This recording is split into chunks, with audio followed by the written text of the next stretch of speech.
दोस्तों, परीक्षा में पास होने के लिए यह एकमात्र वीडियो काफ़ी है, क्योंकि जो भी बीए सेकेंड ईयर यानी कि बीए द्वितीय वर्ष के छात्र हैं जिनका सब्जेक्ट सोशियोलॉजी यानी कि समाजशास्त्र है, उनके लिए वीडियो बहुत ही इम्पॉर्टेंट होने वाली, क्योंकि इस वीडियो में हम बात करने वाले हैं जो कि आपकी आगामी परीक्षा यानी कि जब भी आपकी परीक्षा हो, परसों नरसों या फिर आने वाले दिनों में, तो आपके लिए वीडियो बहुत ही ज़्यादा इंपॉर्टेंट है, क्योंकि वही सारे क्वेश्चन मैंने इसमें रखे हैं जो कि आपकी परीक्षा में पूछे जाने के बहुत ज़्यादा हाई चांस हैं और पिछले कई सालों में कई बार पूछे भी जा चुके हैं। ठीक है, तो कुल मिला के वीडियो बहुत ही इंपॉर्टेंट होने वाली है। अगर आप परीक्षा में पास होना चाह रहे हैं तो और वीडियो देखने की आपको आवश्यकता नहीं पड़ेगी। ठीक है, अगर आपको पास होना है तो। ठीक है, तो बिना देरी के वीडियो में आगे बढ़ेंगे और आपसे रिक्वेस्ट है कि लास्ट तक बने रहिएगा। जो जो मैंने मेहनत की है कि क्वेश्चन को उसको हल किया है आप तक प्रोवाइड करने की कोशिश करूँगा, वो आप लोग व्यर्थ मत जाने दीजिएगा। ठीक है, तो चलिए वीडियो में आगे बढ़ते हैं और बने रहिएगा लास्ट तक। ठीक है, पहले हम बात करेंगे अति लघु उत्तरीय में कौन से मोस्ट इंपॉर्टेंट है, कौन से हाई चांस हैं क्वेश्चन के जो आपकी परीक्षा में आने के। उसके बाद लघु उत्तरीय, उसके बाद विस्तृत उत्तरीय की ओर बढ़ेंगे और लगभग क्वेश्चनों का आंसर जो अति लघु उत्तरीय उसका आंसर भी हम आप लोगों को क्वेश्चन का आंसर भी देने का प्रयास करेंगे। ठीक है, बहुत ही सरल भाषा में। ठीक है, जो जो इंपॉर्टेंट है वो हम आपको बताएंगे इसमें। ठीक है, पहला क्वेश्चन है कि सामाजिक परिवर्तन की परिभाषा। ये भी इंपॉर्टेंट क्वेश्चन है, आगामी परीक्षा के लिए इसका आंसर आप लोग पढ़ लीजिएगा, क्योंकि समाजशास्त्र का क्वेश्चन है और सामाजिक परिवर्तन से जुड़ा क्वेश्चन आया है, तो सिंपल सी बात है ये आपकी परीक्षा में आने के हाई चांस है। ठीक है, इस क्वेश्चन के तो आपको आंसर कुछ इस प्रकार लिखना है कि सामाजिक परिवर्तन से अभिप्राय उस स्थिति से है, उच्च सिचुएशन से है, जिसमें जब समाज द्वारा स्वीकृत संबंधों, प्रक्रियाओं, प्रतिमानों और संस्था का रूप इस सीमा तक परिवर्तित हो जाता है कि उसे, ठीक है, कि उनसे पुनः अनुकूल करने की समस्या उत्पन्न हो जाती है। तो इस प्रकार आप लोगों को सामाजिक परिवर्तन की परिभाषा देना है और अलग अलग समाजशास्त्री के अनुसार इसकी परिभाषा अलग अलग है। जैसे गिन्स वर्ग ने इसकी परिभाषा दी है कि समाज परिवर्तन से हमारा तात्पर्य सामाजिक ढांचे में परिवर्तन होना है, अर्थात समाज के आकार, इसके विभिन्न अंगों के बीच के संतुलन अथवा समाज के संगठन में होने वाला परिवर्तन ही सामाजिक परिवर्तन होता है। बस आप लोग ऐसे ही आंसर लिख दीजिएगा। 50 ही शब्दों में आंसर देना, पूरे आपको 2-3 जो भी आपकी यूनिवर्सिटी में रूल्स हो कि 2 नंबर मिलेंगे, 3 नंबर मिलेंगे, उसी हिसाब से आपको निर्धारित अंक मिलेंगे। ठीक है, इंपॉर्टेंट है।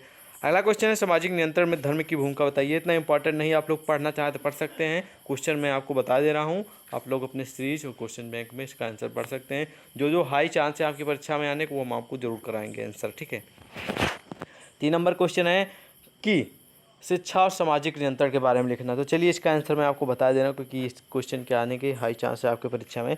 आंसर लिख देना है कि शिक्षा एक संयोजक तथा नैतिक क्रिया है। ठीक है, इसके उद्देश्यहीनता की कल्पना नहीं की जा सकती। और आप लोगों को सामाजिक नियंत्रण में लिखना है कि सामाजिक नियंत्रण के कारक के रूप में शिक्षा के योगदान को निम्नलिखित रूप में स्पष्ट किया गया है। तो चलिए किन रूपों में स्पष्ट किया गया वो हम आपको बताते हैं। नंबर 1 पे आप लोगों को लिखना पॉइंट वाइज करके। नंबर 1 पे कि सांस्कृतिक का विकास। दूसरा लिख देना आप लोगों को चरित्र निर्माण करके। तीसरा लिख देना आप लोगों को जीवन की पूर्णता। और 4 नंबर आप लोगों को लिख देना है आत्मबोध द्वारा। नंबर 5 लिख देना शारीरिक विकास में योगदान देना। नंबर आप लोगों को 6 लिख देना है लोग को जीवन यापन के योग्य बनाना। तो बस 5-6 लिख दीजिएगा, आपको पूरे नंबर मिल जाएंगे। ठीक है, ओके, समझ में आ गया ये भी क्वेश्चन।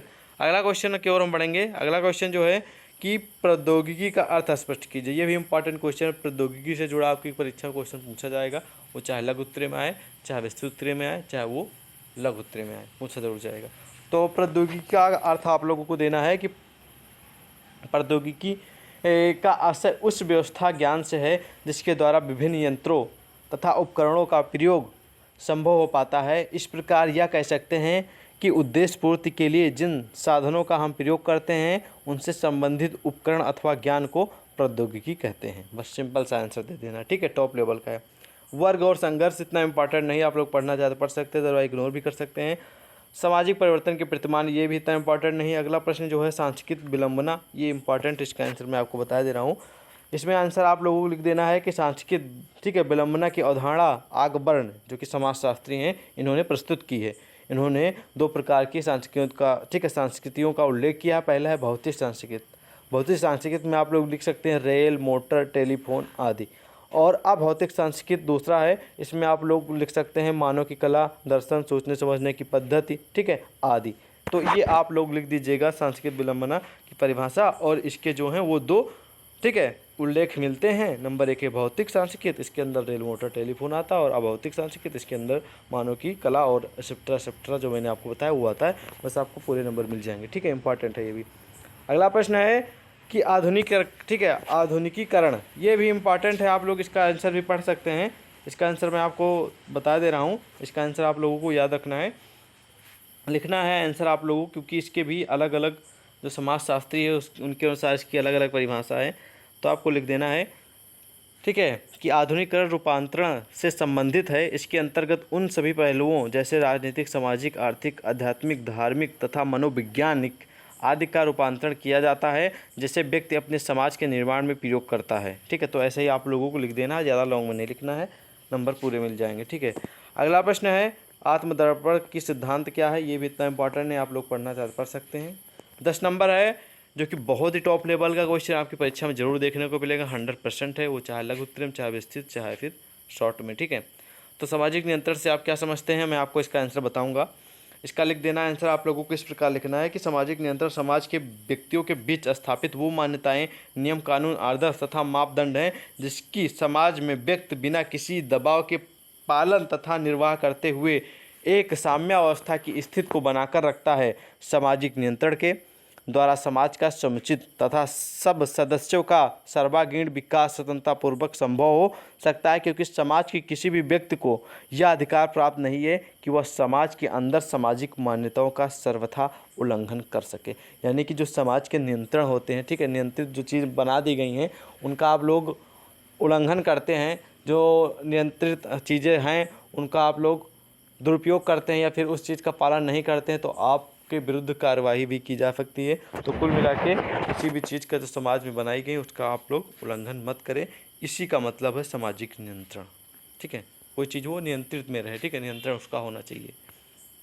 अगला प्रश्न है सामाजिक उद्विकास, ये भी इम्पॉर्टेंट है, इसका आंसर भी आप लोग पढ़ सकते हैं। अलग अलग समाजशास्त्री के अनुसार अलग अलग परिभाषा है, इसका आंसर आप लोग अपने सीरीज में पढ़ लीजिएगा। ठीक है, अगला प्रश्न है उद्विकास एवं प्रगति में अंतर स्पष्ट कीजिए। इसका आंसर आप लोगों को इस प्रकार लिखना है, लिख देना उद्विकास, एक तरफ लिखना है, बीच में लाइन खींचना, उसके बाद लिख देना प्रगति, उसके बाद इसमें लिखना है, उसके बाद जिस उद्विकास के बारे में, फिर प्रगति के बारे में, या फिर आप लोग ऐसे कर सकते हैं उद्विकास की हेडिंग डालेंगे, ठीक है, उद्विकास की विकास की हेडिंग डालेंगे, ठीक है, इस तरह, उसके बाद इसके बारे में लिख देंगे, उसके बाद आप लोग दूसरी हेडिंग डालेंगे, ठीक है, प्रगति, आप लोग प्रगति के बारे में लिख देंगे। ठीक है, दोनों ऑप्शन है, दोनों तरीके से आप लिख सकते हैं। इसका आंसर आपके अपने सीरीज में या फिर गूगल पे आप लोग को ढूंढने से मिल जाएगा। ठीक है, अगला प्रश्न है नगरीकरण, ये इंपॉर्टेंट, इसका आंसर मैं आपको बता दे रहा हूँ कि नगरीकरण एक जनसांख्यिकी प्रक्रिया है, ग्रामीण जनसंख्या का नागरीय पर्यावरण में परिवर्तन ही नागरीकरण है। सन 1961 के पश्चात भारत में नागरीकरण की प्रक्रिया में तेजी आई। इस समय देश की अर्थव्यवस्था में सामाजिक मान्यता, प्रकृति प्रकोप का नियंत्रण और शिक्षा तथा परिवहन, ध्यान दीजिएगा, परिवहन का नवीन दौर प्रारंभ हुआ। 2001 में देश की नगरीय जनसंख्या 27.8% हो गई। नगरीकरण की प्रक्रिया में एकाकी परिवार, शिक्षा को वरीयता, कम निर्भरता, प्रति व्यक्ति अपेक्षाकृत अधिक आय, आपसी संबंधों का अल्प मूल्य, ठीक है, आत्मीयता की कमी आदि विशेषताएं सामाजिक क्षेत्र से में जुड़ी जाती हैं, ठीक है, जुड़ जाती हैं। तो यह सारी चीज़ें हैं नगरीकरण के अंतर्गत, आप लोग बना के भी लिख सकते हैं नगरीकरण के बारे में, इंपॉर्टेंट है। ठीक है, अगला प्रश्न है बहुत इंपॉर्टेंट, ये भी है प्रचार क्या है। तो प्रचार आप सभी को मालूम ही होगा, प्रचार वही जो भी प्रोडक्ट होता है, जो भी चीज़ होती है उसका प्रचार प्रसार करना उसी तरह। ठीक है, तो इसका आंसर आप लोगों को इस प्रकार लिख देना, शॉर्ट में बता दे रहा हूँ आपको कि प्रचार एक कृत्रिम विधि है, इसके द्वारा व्यक्तियों को अपने व्यवहारों को निर्धारित करने का एक अप्रत्यक्ष निर्देश दिया जाता है, और उसके जो प्रमुख साधन हैं रेडियो, टेलीविज़न, समाचार पत्र, इंटरनेट, मोबाइल फ़ोन आदि संचार के मुख्य साधन हैं जिनके द्वारा समाज के प्रत्येक व्यक्ति प्रयोग कर रहे हैं, और यही संचार साधन प्रचार के मुख्य साधन के रूप में भी प्रयोग किए जाते हैं। ठीक है, किसी भी चीज़ का प्रमोशन करना हो, प्रमोट करना हो, प्रचार करना हो, प्रसार करना हो, तो मोबाइल, टेलीविज़न, इंटरनेट, समाचार पत्र ये बहुत ही मुख्य साधन है, जो कि बहुत ही आजकल तो आपसे मालूम सोशल मीडिया चल गया, कोई भी न्यूज़ होती है, कोई भी उस तरह का प्रचार प्रसार करना होता है, अगर आप लोग अच्छा पैसा देकर इन्वेस्ट करेंगे, किसी से प्रमोशन कराएंगे प्रचार के लिए, तो बहुत जल्दी ही वायरल हो जाता है। ठीक है, तो वो अधिक लोगों तक कम समय में उसकी जानकारी लोगों को हो जाती है। ठीक है, अगला प्रश्न है कि कानून को परिभाषित कीजिए। तो कानून की परिभाषा आप लोगों को देनी है, इसका आंसर मैं आपको बता दे रहा हूँ। अलग अलग समाजशास्त्री के अनुसार इसकी अलग अलग परिभाषा है। तो मॉरिल के अनुसार इसकी परिभाषा है कि कानून लोग का, ठीक है, चारों का केवल एक औपचारिक रूप है जिसमें दबाव, बाध्यता और दंड के तत्व अधिक प्रभावपूर्ण होते हैं। ठीक है। और हॉलैंड ने लिखा है कि कानून मनुष्य की बाह्य क्रियाओं से संबंधित एक सामान्य नियम है जिसे कभी प्रभुता संपन्न राजनीतिक सत्ता के द्वारा लागू किया जाता है। ठीक है। तो ये दो समाजशास्त्री हैं, इनके अनुसार अलग अलग परिभाषा जो कि मैंने आपको बताई, आप इसी तरह लिख दीजिएगा। ठीक है। अगला प्रश्न है कि जनमत निर्माण में टेलीविज़न तथा रेडियो की भूमिका। इसका आंसर आप लोगों को बताने की आवश्यकता नहीं, टेलीविज़न और रेडियो की क्या भूमिका है वो आप लोग खुद ही लिख सकते हैं। ठीक है। अगला प्रश्न है सामाजिक नियंत्रण में कीड़ा समूह के बारे में लिखना है, क्रीड़ा। ठीक है। ये भी आप लोग अपने सीरीज या क्वेश्चन बैंक में पढ़ लीजिएगा, इतना इंपॉर्टेंट नहीं है। अगला भी इतना इंपॉर्टेंट नहीं है, आप लोग क्रॉस कर सकते हैं। 20 नंबर है वो बहुत इंपॉर्टेंट है, धर्म का आशय के बारे में लिखना है। धर्म का आशय के बारे में आपको थोड़ा इसका आंसर बता दे रहा हूँ। ठीक है। धर्म अनेक विश्वासों और आचरणों की वह ससंगठित व्यवस्था है जिसका संबंध कुछ अलौकिक विश्वासों तथा पवित्रता की भावना से होता है। एक सामाजिक प्राणी के रूप में हमारा संबंध केवल अपने चारों और भौतिक घटनाओं से ही नहीं होता, बल्कि उन सभी विश्वासों और भावनाओं से भी प्रभावित होते हैं जिनका संबंध एक, ठीक है, पारलौकिक जीवन से होता है। तो इस तरह आप लोग धर्म की परिभाषा लिख सकते हैं। सामाजिक नियंत्रण का महत्व, ये भी टॉप लेवल का क्वेश्चन, इसका भी आंसर आप लोग पढ़ के जरूर जाइएगा। ठीक है। सामाजिक नियंत्रण का महत्व, तो सामाजिक नियंत्रण के जो महत्व वो निम्नलिखित हैं जो कि मैं आपको बताऊंगा। सामाजिक नियंत्रण का अर्थ समाज की संपूर्ण व्यवस्था का नियम करना, ठीक है, नियमन करना। और सामाजिक नियंत्रण का महत्व कई प्रकार से हैं जो कि मैं आपको बता रहा हूँ। पहला है सहयोग में वृद्धि, दूसरा है परंपराओं की रक्षा सहायक, ठीक है, और 3 नंबर है, ठीक है, ध्यान दीजिएगा।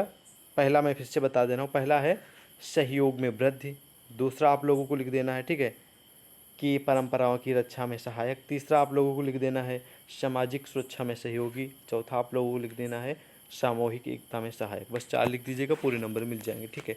अगला प्रश्न है आधुनिकीकरण। ये भी इतना इंपॉर्टेंट नहीं, आप लोग पढ़ना चाहते पढ़ सकते हैं, अदरवाइज इग्नोर भी कर सकते हैं। जनमत की परिभाषा, ये भी कभी कदार पूछ लिया जाता है, तो आप लोग पढ़ लीजिएगा। ठीक है, आधुनिकीकरण ये इंपॉर्टेंट है, इसको पढ़ लीजिएगा। ठीक है। गूगल पे और सीरीज पे इसका आंसर मिल जाएगा। फिलहाल मैं ही चलिए इसका आंसर बता दे रहा हूँ, क्योंकि इसका भी आंसर इस प्रकार कुछ है कि अलग अलग समाजशास्त्रियों के अनुसार इसकी अलग अलग परिभाषा है, लेकिन फिर भी मैं आपको बताने का प्रयास करूँगा कि ठीक है, आधुनिकीकरण परिवर्तन की एक ऐसी प्रक्रिया है जो पश्चिमी यूरोप जैसे सामाजिक, आर्थिक एवं राजनीतिक व्यवस्था की ओर उन्मुख हो अर्थात आधुनिकीकरण से तात्पर्य एक उन्मत्त व्यवस्था पे लगाया जाता है। तो इस प्रकार की परिभाषा आप लोग दे सकते हैं। तो ये जो मैंने आपको अति लघु उत्तर में टॉप लेवल के क्वेश्चन बताए, इनका आंसर आप लोग अच्छे से पढ़ के जाते हैं और दोबारा से वीडियो देख लेते हैं, फिर इसका आंसर आप लोग गूगल या सीरीज में क्वेश्चन बैंक में पढ़ लेते हैं, तो आपको काफ़ी मदद मिलेगी और आपको परीक्षा में पास होने के जितने नंबर होते हैं उतने आपको मिल जाएंगे पक्का। ठीक है। अगले प्रश्न आ जाते हैं लघु उत्तरीय बेस के। इसमें मैं आपको बताऊंगा कौन से इंपॉर्टेंट है, कौन से आपको पढ़ के जाना है। इसका आंसर मैं नहीं बता पाऊंगा क्योंकि ये वीडियो ज़्यादा लंबी होगी अगर आंसर बताऊंगा, क्योंकि इसका आंसर 200 से 250 शब्दों में लिखना होता है। तो मैं इसमें आप लोगों को सिलेक्ट कराऊंगा कौन कौन से इंपॉर्टेंट है, कौन से आपको अपनी परीक्षा में पढ़ के जाना है। ठीक है। पहला क्वेश्चन है सामाजिक नियंत्रण से आप क्या समझते हैं, टॉप लेवल का, इसका आंसर पढ़ लीजिएगा। अगला प्रश्न है जो कि ये भी टॉप लेवल का, सामाजिक परिवर्तन में आर्थिक कारकों की भूमिका की विवेचना कीजिए। ठीक है। रेखीय एवं चक्रीय, ये इंपॉर्टेंट है, मोस्ट तो नहीं कहेंगे, आ भी सकता नहीं भी आ सकता, इसको भी इग्नोर कर सकते हैं। अगला है मार्क्सवाद का सामाजिक परिवर्तन, ये भी इंपॉर्टेंट है, इसको भी आप लोग पढ़ सकते हैं। ठीक है।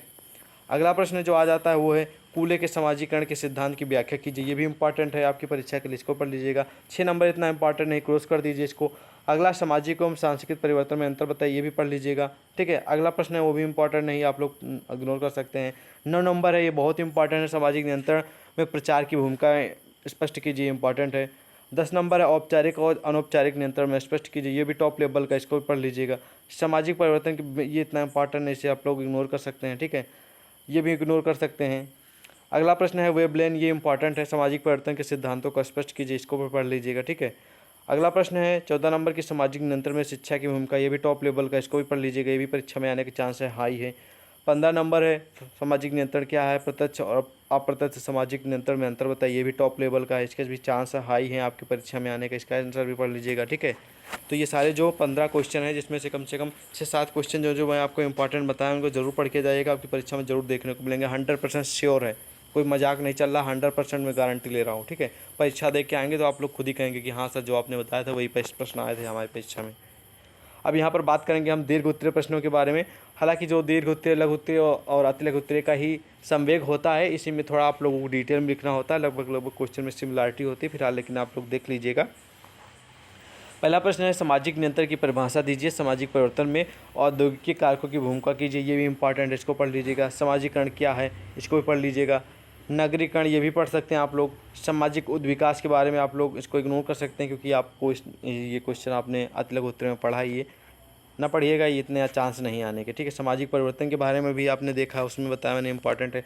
ठीक है, आधुनिकरण ये भी इंपॉर्टेंट है परीक्षा के लिए। कार्ल मार्क्स, ये टॉप लेवल का प्रश्न है, हाई चांस है आपकी परीक्षा में आने के। ठीक, कार्ल मार्क्स वाला। शिक्षा से आपका मार्क क्या समझते हैं, ये भी हाई चांस है इस क्वेश्चन के आने के आपकी परीक्षा में, इसका भी आंसर पढ़ लीजिएगा।